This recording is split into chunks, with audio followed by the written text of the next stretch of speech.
আগামী নির্বাচন হবে মানুষের ভাগ্য বদলে দেওয়ার নির্বাচন। তাই দেশের উন্নয়ন স্থিতিশীলতার জন্য ধানের শীষের পক্ষে ভোট চাইলেন বিএনপির স্থায়ী কমিটির সদস্য সালাউদ্দিন আহমেদ।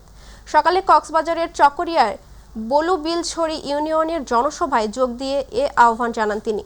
বলেন, একটি দল যাদের দেশ নিয়ে কোনো পরিকল্পনা নেই, তারা ধর্মের উসিলায় রাজনীতি করছে।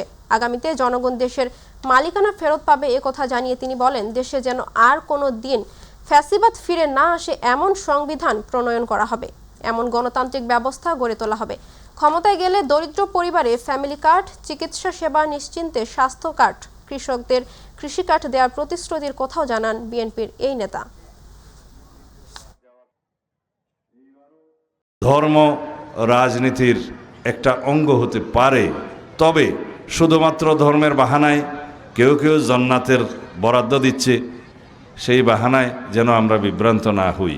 ধর্ম, বর্ণ, জাত পাত, ভাষা, সংস্কৃতি নির্বিশেষে আমরা সবাই বাংলাদেশি, এদেশের মানুষ, আমাদের সবার অধিকার সমান।